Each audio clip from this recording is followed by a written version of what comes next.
Bonjour à toutes et à tous, c'est Arthur de Farming Together. Aujourd'hui on se retrouve sur le site expérimental de la Chambre d'agriculture. On va passer la journée avec David Méhalet, donc le chef de culture de l'exploitation. Donc on va aller à sa rencontre et il va nous expliquer les principes de cette exploitation.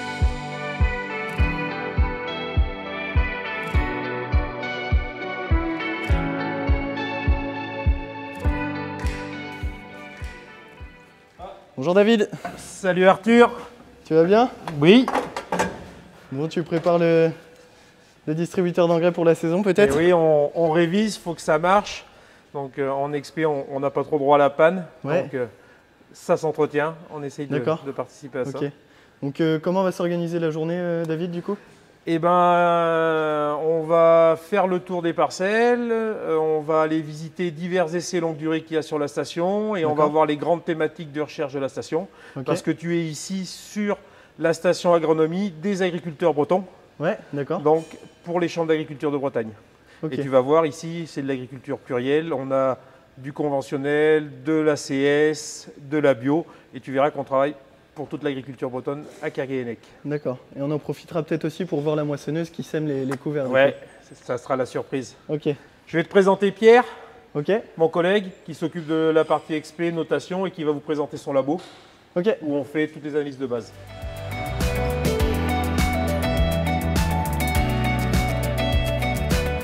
Bonjour Pierre. Bonjour. Tu travailles sur le site expérimental, est-ce que tu peux m'en dire plus sur ton poste?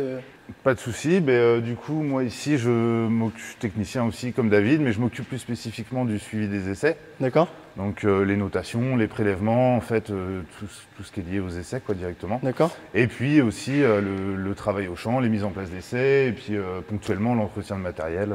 D'accord, aussi. Ok.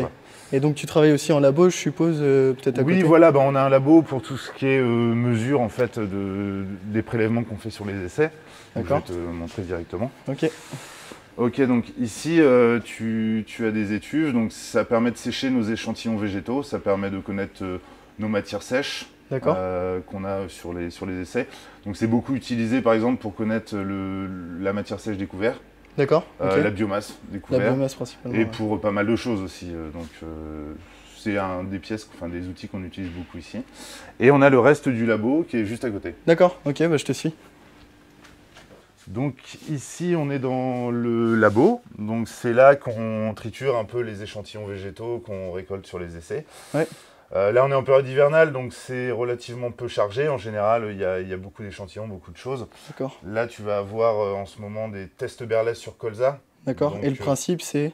Alors là par exemple c'est des colzas qui ont été récoltés qui ont été récupérés au champ il y a quelques jours. On les fait sécher et les altises tombent en dessous. D'accord. Et en fait ça permet de déterminer la pression altise qu'on a. Donc là sur des essais en réduction de phyto, ça permet tous les ans de voir si, oui ou non, le fait de se passer d'insecticides sur cette culture a vraiment un impact négatif, quoi. Et donc là, le résultat, est-ce qu'on peut voir? Là, tu auras du mal à le voir, il n'est pas terminé, mais tu vas voir normalement les altises qui vont tomber à mesure dedans. D'accord. Là, il n'y en a pas encore parce que ça fait que depuis hier qu'il est en train de sécher. D'accord. Mais jour après jour, je surveille et puis je viens chercher les altises et ça permet de les compter au bout d'un moment, quoi. Ok. Moi, c'est mon travail ici. C'est de mesurer concrètement les résultats en fait de nos essais. Parce qu'il y a le visuel qu'on va voir comme ça au bout du champ. Et à un moment, il faut aussi créer de la donnée, avoir des vrais chiffres, avoir des chiffres mesurables. Et en fait, d'année en année, quand tu fais des comptages comme ça qui sont un peu fastidieux, ça te permet d'avoir une vraie comparaison. Ouais, par des analyses derrière, quoi. Voilà, D'accord. et en fait, quand on a des essais en micro-parcelles, bon, ça évolue tout au long de l'année. Donc un agriculteur, si tu veux, qui va venir aujourd'hui, ne va pas voir forcément les résultats de nos essais. Donc moi, mon travail, c'est un peu d'archiver les résultats, de les compter, de normaliser un peu le résultat. Quoi. Du coup, dans tout ce qui compose un peu l'attirail qu'on a ici, donc ici, tu vas avoir un outil qui permet de mesurer l'humidité, le PS des grains qu'on récolte. Donc c'est ce qu'on retrouve dans les coopératives. D'accord. Un infralyseur, une balance. C'est tout bête, mais c'est un des outils qui nous sert le plus. Parce qu'on pèse ce qu'on a, on pèse nos petites récoltes, on pèse nos échantillons végétaux, voilà. Un compteur à grains, donc ça permet de déterminer des PMG. Pour les essais fertilisation, par exemple, c'est des données qui sont hyper importantes, hein, connaître le PMG de ta culture. Ok, et donc là les échantillons c'est... Voilà, alors là, ça c'est un peu ce que je manipule au quotidien. Ça c'est un échantillon, donc là qui a été séché, qui est mis dans un petit sac, donc ça a été récolté au champ sur une placette. Ouais. Donc par exemple 50 cm sur 50 cm. On va prélever dans divers endroits dans le champ, histoire d'avoir une espèce d'homogénéité. Et puis on récupère ça dans un sachet, qu'on note, surtout pas oublier, on passe ça à l'étuve. Donc les étuves qu'on a vues... Voilà, les étuves qu'on a vues tout à l'heure. Et puis du coup, en le pesant, on a le poids sec, les tonnes de matière sèche qu'on a. Donc ça peut être sur des couverts, ça peut être sur des fourrages, ça peut être sur du blé en cours de croissance, sur du maïs, quoi. D'accord. Et ça, donc c'est ce qu'on manipule au quotidien. Quand tu es au printemps, il y en a partout. Et puis et le but, c'est d'essayer de ne pas se mélanger, quoi. Donc voilà, en gros, nous, c'est les balances. Et puis après, on a plein d'outils qui sont en haut, qui sont tout ce qui est piège qu'on met au champ. Donc c'est des cuvettes jaunes, c'est des plaques engluées, c'est divers petits outils qui nous servent au quotidien, quoi. D'accord. Juste pour conclure sur ton travail ici, sur le site expérimental, en quoi ça consiste et quel est le but principal de celui-ci, quoi. Du coup, le but de la station, c'est d'essayer de trouver des solutions aux problématiques actuelles des différents agriculteurs. Et moi, mon rôle là-dedans, c'est un peu les petites mains, donc c'est mesurer sur le terrain directement ce qu'on a mis en place. D'accord. Mais voilà, mon but, c'est de collecter les informations pour permettre qu'elles soient diffusées en fait aux agriculteurs et d'essayer de répondre aux problématiques actuelles. Et de leur apporter des solutions, du coup. Voilà. Maintenant, David va te présenter la station et les essais directement au champ. Ok, ça marche. Voilà. Bon, je vais le rejoindre. Bonne journée avec lui. Merci de m'avoir présenté ton travail au sein de la station. Pas de Et puis à plus C'est tard. un plaisir. À plus tard. Merci Pierre. Au revoir.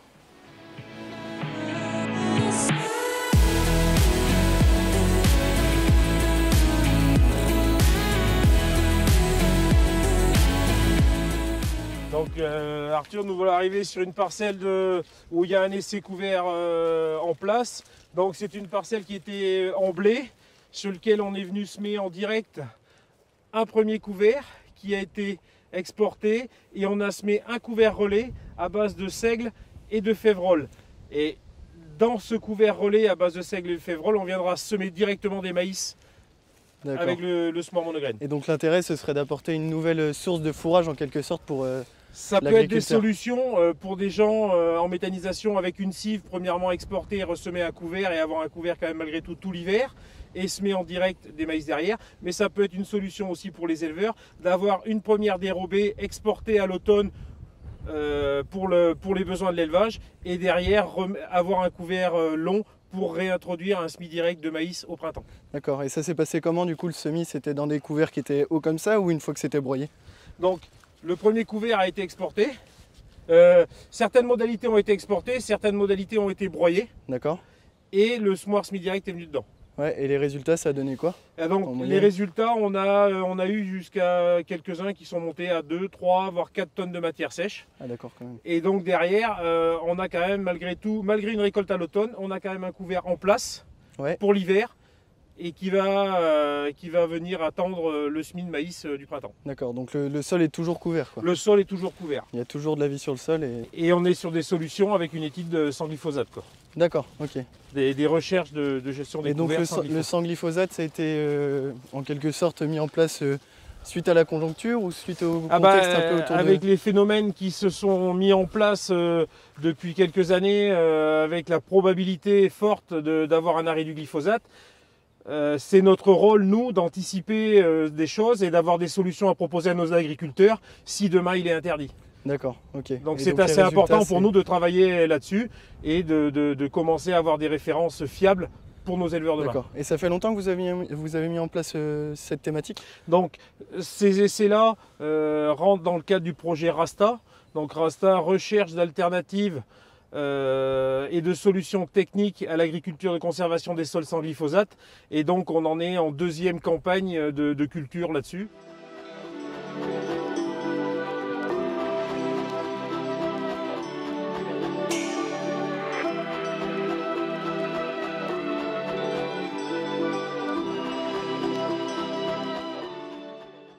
Après, une des choses importantes pour avoir des bonnes biomasses et des beaux couverts, c'est une date de semis précoce sans bouleverser le sol pour garder de la fraîcheur.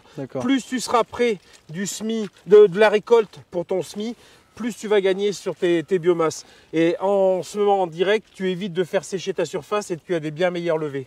D'où l'intérêt de la moissonneuse-batteuse peut-être. D'où l'intérêt de la moissonneuse. Et tous les couverts qu'on sème à la moissonneuse, le gros intérêt, c'est qu'on gagne au moins une semaine de date de semis, mais on gagne surtout une superbe levée parce qu'on a de la fraîcheur au sol. D'accord. Du coup, si tu prends un exemple d'une dérobée récoltée par un éleveur, le fait de la semer à la moissonneuse, je pense qu'on peut avoir des écarts de 1 à 1,5 tonne de matière sèche au moment de la récolte à l'automne.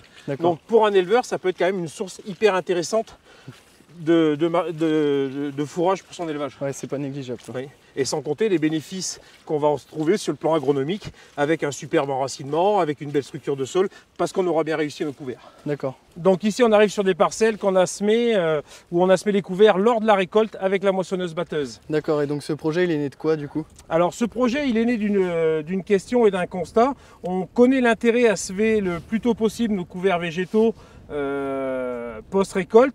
La problématique, c'est qu'en Bretagne, notamment en centre-Bretagne comme nous, on a des récoltes de fin juillet, début août. Ouais. On a des exploitations avec beaucoup d'élevage, donc on ramasse nos pailles. Ouais, et après, pour des contraintes sociales aussi, on aime bien prendre une petite semaine de congé en fin d'été, quoi. Donc sûr. souvent, les couverts végétaux, n'étant pas une base de production, étaient souvent relayés plus tard. Et le fait d'intégrer le semis du couvert lors de la récolte nous permet de gagner du temps, n'empêche pas de récolter les pailles. Oui, bah oui, c'est sûr. Et nous permet de gagner surtout sur le plan agronomique 15 jours, 3 semaines de mise en place de couverts. D'accord. Et donc l'élément semeur, comment est-ce qu'il a pu être adapté à la moissonneuse? Donc nous, on a fait le choix de l'élément semeur Xeopro de chez Sulky parce qu'on voulait, lors du semis, ne pas bouleverser le sol pour éviter d'avoir des levées d'adventice. Et cet élément semeur nous intéressait parce qu'avec son disque simple et la dépose en coutre avec le rappui de la roulette, et la roulette est hyper importante pour avoir un bon contact terre-graine et profiter de la fraîcheur du jour de la récolte pour avoir une superbe levée. D'accord. Et tu me disais du coup comment est-ce que ça se passe sur la route avec justement les éléments semeur et la barre de coupe? Donc la barre de coupe n'a eu aucune modification, elle se repose sur son chariot comme toutes les barres de coupe. Et sur la moissonneuse, on a un système d'attelage où on vient atteler la ligne de semis, on branche les tuyaux sur le semoir électrique et donc la ligne de semis est indépendante. Et c'est pas trop lourd? C'est pas trop lourd, on est moins lourd qu'avec le cueilleur. Donc sur la route, on replie les extensions à l'avant et on se retrouve dans un gabarit routier. Arrivé au champ, on redéplie et on pose. Et notre ligne de semis est indépendante. D'accord. Pour faciliter pour le chauffeur, dès qu'on lève la coupe, la distribution se coupe. Dès qu'on repose la coupe, la distribution se met en route. Et comme on est en DPA, eh ben c'est la vitesse de récolte qui pilote la vitesse de semis et non l'inverse. D'accord. Et donc il n'y a pas de problème de bourrage, de pression pour pouvoir implanter correctement, quoi. Non, on n'a pas de problème de bourrage, ça se passe bien. Et c'est le gros intérêt du disque parce qu'on avait un premier proto-Adam où c'était plus compliqué. Et là-dessus, on a de bonnes situations. Par contre, on a un outil qui correspond bien pour faire de la petite graine, donc facélie, radis, moutarde, du lin, des choses comme ça. Ouais. Par contre, on est un peu plus juste lorsqu'on a voulu essayer de faire des maïs ou des févroles, notamment des maïs pour faire des cives pour les méthaniseurs. Okay. Donc là, sur de la grosse graine, on est un peu plus juste, mais sinon, notre prototype nous répond quand même aux questions de départ. D'accord, mais là, les résultats sont plutôt bons, enfin, à ce que je vois. Ouais, voilà, c'est vrai qu'aujourd'hui, c'est moins impressionnant parce que la moutarde a perdu ses feuilles, la facélie a pris un coup de gel et a disparu, mais on voit nos radis sont bien en place, et on voit surtout que le chaume n'a pas bougé, et ça a évité beaucoup de levées d'adventice. On voit par contre un peu de pâturin qui est passé à travers, mais ça, c'est pas des problématiques très contraignantes. Oui, tout à fait. Par contre, il faut faire bien attention au choix des espèces. Parce que si on a des espèces comme on sème plus tôt, on a des espèces qui vont finir plus tôt. Donc ça, c'est un des enseignements que nous donnent nos 4-5 années de technique à la moissonneuse. D'accord. Et surtout donc, le temps gagné, quoi. Ouais, bah oui, c'est sûr. Et je vois que tu as une bêche juste là derrière. Est-ce que c'est possible de faire un test bêche justement dans ce, pas de souci. dans ce semis? On va déterrer un radis, on va voir comment ça se comporte. Donc là, on a un sacré radis quand même. Ouais. Ok. Donc tu vois, avec une belle implantation, un pivot bien droit. Donc il va travailler le sol peut-être à la place justement. Qui va travailler le sol et puis qui prouve que bon, bah, on a une structure qui est pas trop mal. Ouais, et du coup derrière, vous n'avez pas de problème lors de l'implantation de la culture précédente? La culture suivante. Suivante plutôt, pardon. Non, sur la culture suivante, ici on va être sur une parcelle qui va être semée en travail du sol superficiel. Ouais. Donc c'est un maïs qui va venir ici. Et donc le couvert va être détruit après le 15 février puisqu'on va être en période de destruction des couverts. On va apporter nos effluents d'élevage. et nos composts. Ok. Et tu vois ici, il y a du ver de terre, il y a des trous. Ah, il n'y a pas besoin de chercher bien loin pour Non, avoir non, du ver de terre. Mais je vois, ouais, c'est bien aéré quand même. Enfin, c'est une structure on qui a est bien quand même une aérée. belle Ouais. structure. D'accord. Bon, et on va aller visiter la parcelle de blé avec certaines parcelles en SD depuis 98. Ok, ça marche.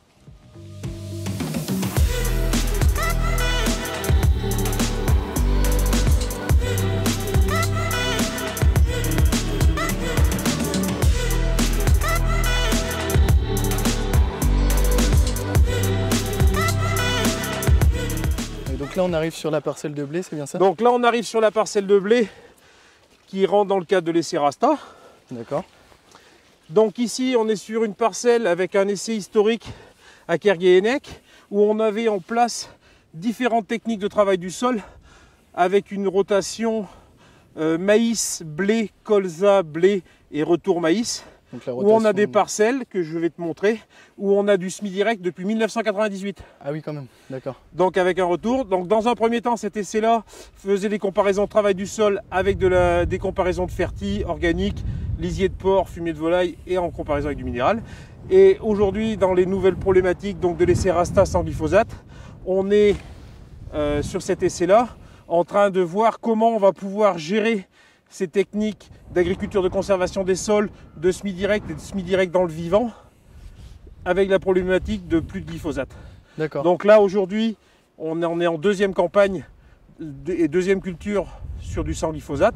On commence à voir des choses intéressantes et demain on pourra peut-être apporter des solutions pour essayer de réussir ces techniques hyper intéressantes sur le plan agronomique. Donc, si j'ai bien compris, vous adaptez au système local? Vu qu'on est quand même sur une station bretonne, l'objectif est toujours d'être dans des situations pour servir nos agriculteurs bretons, donc avec des fourrages ou des cultures utilisables par les élevages, que ce soit les élevages de porc ou que ce soit des élevages de bovins ou autres.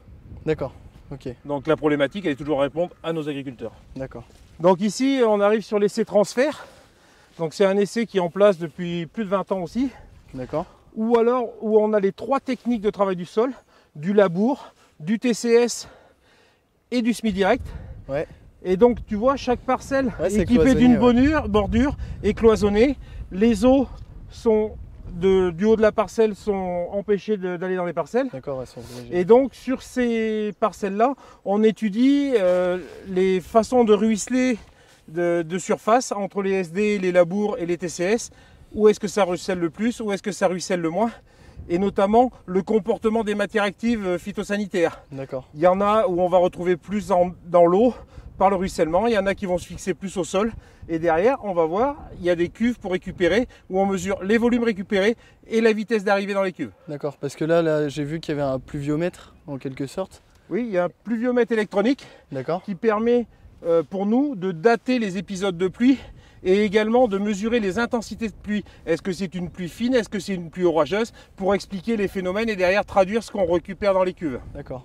Savoir comment se passe l'infiltration. Voilà. Et là, on voit les comportements sur les molécules produits phytosanitaires, mais également sur de la fertile, le comportement du phosphore ou de l'azote, D'accord. sur les ruissellements de surface en fonction des techniques de travail du sol. Et donc quel système s'en sort le mieux là du coup? Selon les techniques de travail du sol et selon les produits phytosanitaires, on voit des choses différentes et des comportements différents. Faire une analyse brute, ça c'est bien, ça c'est pas bien, c'est un peu plus compliqué. Mais on voit surtout quand même qu'en travail du sol simplifié et en semi-direct, on a quand même des volumes d'eau à ruisseler beaucoup moins importants. D'accord, ok. Et donc là on arrive aux cuves, donc le dispositif de collecte des eaux de ruissellement des parcelles qui sont bordurées qu'on a vu juste maintenant. Donc chaque cuve est numérotée et correspond à une parcelle. Et sur 3 d'entre elles, on a un talimètre. Donc un talimètre, c'est ce qui nous permet de mesurer la vitesse d'arrivée de l'eau dans la cuve. Ah ok. En fonction de la quantité de pluie. Et avec le pluviomètre là-haut, on arrive à savoir combien de temps après la pluie arrive l'eau dans la cuve. Donc chaque parcelle sont drainées et donc tout est reconduit jusqu'ici.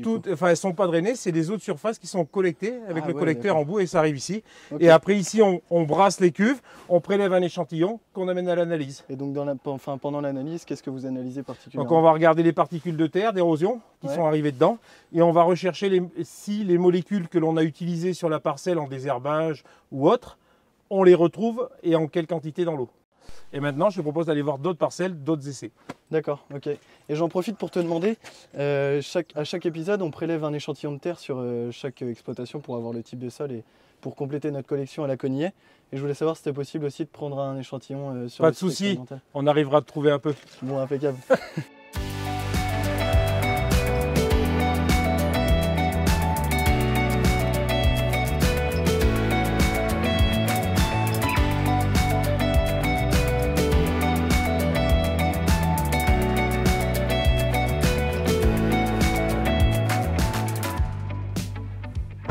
Là, on arrive sur la parcelle avec les rotations, c'est bien ça? Ouais, donc là on arrive sur l'essai Sinophyte. Donc Sinophyte, c'est le nom d'un essai où on travaille les thématiques réduction d'intrants. D'accord. Dans le cadre d'EcoDéfi 2. Et donc là, on a en place une rotation complète sur 7 ans. D'accord. Avec des successions culturales où on travaille avec moins 75% de produits phyto par rapport à la référence régionale. Ok. Pas de traitement de semences, pas de glyphosate et pas d'insecticides. Donc on est vraiment sur une stratégie réduction d'intrants au maximum. Et l'essai va durer 7 ans. Et sur cet essai, on va tirer les conclusions techniques, donc rendement, production et tout ça. Les intérêts économiques. Est-ce que le système passe économiquement pour les agriculteurs aujourd'hui? Et également l'impact sur le sociétal. Et on étudie également toute la vie du sol, on étudie les croissances, les taux de salissement et l'évolution du sol. Mais alors du coup, ça se passe comment la gestion de l'enherbement sur ce type de... Donc sur ce type d'essai, on a un petit peu d'intervention en chimique, mais également du désherbage mécanique qui intervient pour essayer de pallier à ces réductions drastiques d'intrants. Notamment avec la rotoétrie qu'on a vue dans le hangar tel. Avec la rotoétrie, avec la RC-trie, mais également en binage sur céréales et sur maïs aussi également. Et donc la rotation, elle se caractérise par quelle espèce du coup? Donc dans la rotation, on a du blé, on a du colza, on a du maïs, on a de la févrole de printemps. Donc sur la rotation, on doit avoir 3 blés, 2 maïs, une févrole de printemps et un colza. Okay. Et tout ça avec des intercultures à chaque fois. On a tout le temps un sol couvert entre deux cultures. Donc pour répondre à la démarche éco-phyto. Pour répondre à la démarche éco-phyto et puis dans une démarche agronomique sur le plan environnemental au global. Et étudier sur une rotation longue et pas sur un palier annuel. D'accord. Donc merci de m'avoir permis de visiter le site expérimental de la Chambre d'agriculture de Bretagne, David. Puis moi je vais reprendre la route parce que je vais rentrer chez moi, il est temps de rentrer. Et puis je te dis à une prochaine fois du coup, David. Pas de souci, quand tu veux, et j'espère que la visite de la station expérimentale de Kerguelec t'aura plu et plaira aux abonnés de Farming Together. Donc, merci à vous d'avoir visionné cet épisode. Moi je vais raccompagner David parce qu'on arrive en fin de journée et après je vais rentrer chez moi. N'oubliez pas de vous abonner à la chaîne YouTube et surtout de communiquer positivement autour de vous au sujet de l'agriculture. Et à la prochaine.